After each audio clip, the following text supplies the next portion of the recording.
The December snow fell gently through the amber glow of the streetlights as 36-year-old Michael Carter sat on the park bench with his 8-year-old son, Jake, sharing what would be their dinner for the evening. His brown wool coat was worn but clean, and despite the challenges they had been facing since losing their apartment 2 weeks earlier, Michael maintained the quiet dignity of a man determined to protect his child from understanding the full scope of their difficulties. Michael worked construction when jobs were available, but the winter months had brought fewer opportunities and smaller paychecks. When their rent had increased beyond what he could manage on his irregular income, they had been forced to leave their small apartment and were now staying at a local shelter while Michael searched for more stable housing and steady employment. Jake sat close to his father on the bench, bundled in his navy coat and scarf, unaware that the peanut butter and jelly sandwich they were sharing represented the last of their food until Michael's next paycheck arrived in 2 days. To Jake, this was simply an adventure, an unusual picnic in the snow with his dad, who always managed to make even difficult situations feel safe and manageable. "Dad, look at how the snow sparkles under the lights," Jake said, his breath creating small clouds in the cold air as he pointed toward the lampposts that lined the walking path through the park. Michael smiled at his son's ability to find beauty in their circumstances. "It does look pretty magical, does it not? Like something from one of your storybooks." As they sat quietly sharing their simple meal, Michael noticed a small family approaching along the path. A woman in an elegant camel-colored coat was walking with 3 young children who appeared to be between the ages of 4 and 7. The children were well-dressed and clearly loved, but as they drew closer, Michael could hear the sound of crying and distressed voices. The youngest child, a little girl with blonde hair, was sobbing openly while her siblings tried to comfort her. The woman, who appeared to be their mother or caregiver, looked overwhelmed and concerned as she attempted to soothe the upset child. "I am so hungry," the little girl cried. "When can we eat dinner? My tummy hurts." Michael could see that the woman was struggling to explain something difficult to the children, her own expression showing signs of stress and worry that her cognized from his own recent experiences. "Mama lost her purse somewhere in the park," he heard the woman say to the children. "Our money and cards were in there, so we cannot buy dinner until we find it or get home to call the bank." Michael felt his heart go out to this family, who had found themselves in an unexpected crisis.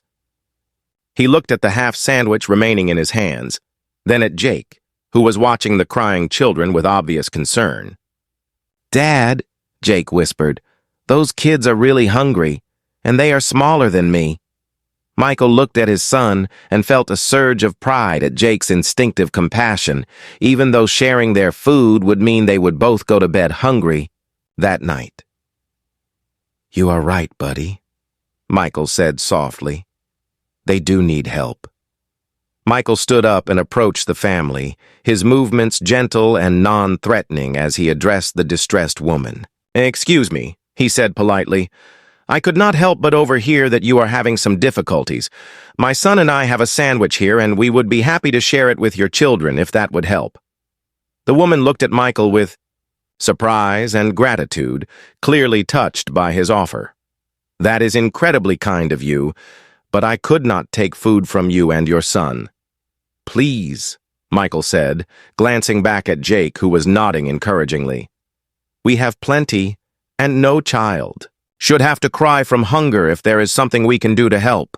Michael broke the remaining sandwich into small pieces, ensuring that each of the 3 children received a portion while keeping a small piece for Jake. The children accepted the food gratefully, their crying subsiding as they focused on eating. "Thank you so much," the youngest girl said through her tears, looking up at Michael with wide, grateful eyes. "You are my hero." Michael felt his throat tighten at her simple, heartfelt words. Here was a child who saw him not as someone struggling with his own problems, but as someone who had chosen to help when help was needed. "You are very welcome, sweetheart," Michael replied, kneeling down to her level. "I am glad we could help." You feel better." The woman introduced herself as Sarah Mitchell and explained that she was a single mother who had been taking her children to their father's house for his weekend visitation when she had somehow lost her purse during their walk through the park. "I have been retracing our steps, but it is getting dark, and the children are getting cold and hungry," Sarah said. "I was trying to figure out how to get home to call for help when you appeared like an angel."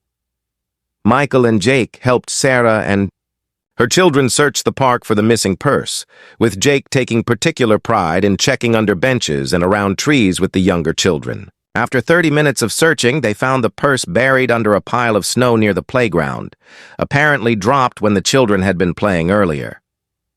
"You have saved our entire evening," Sarah said as she checked to make sure her cards and identification were still intact.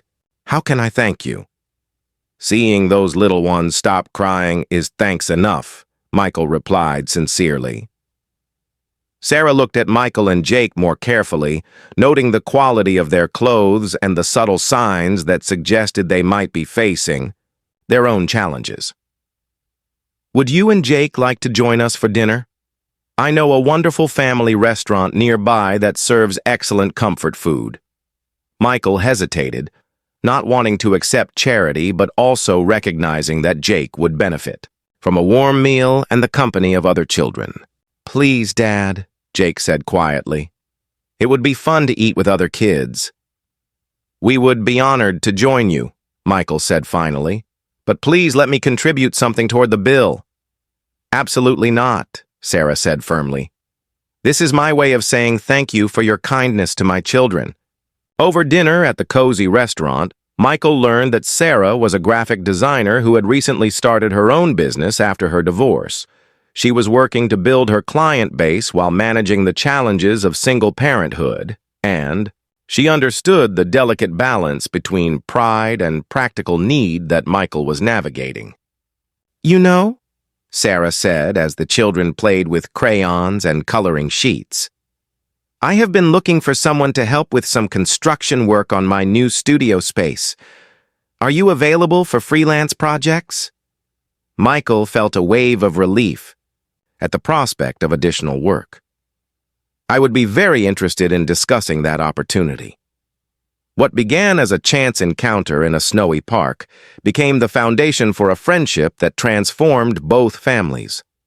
Sarah's construction project led to additional referrals for Michael, providing him with the steady income he needed to secure stable housing for himself and Jake.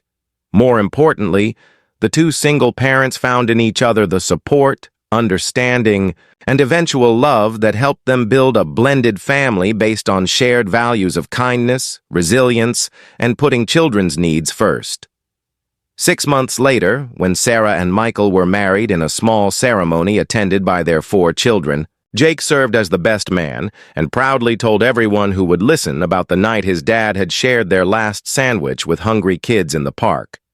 The youngest of Sarah's daughters, now 7 years old, still occasionally looked at Michael, with the same admiring expression she had worn that snowy evening, and would tell people that her stepdad was her hero because he had taught her that the most important thing you can do when someone needs help is to share whatever you have, even when you do not have very much to give.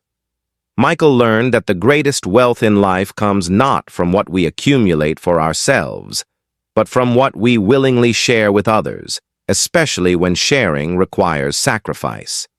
And both families discovered that sometimes the most beautiful relationships grow from moments when we choose compassion over comfort and generosity over self-preservation.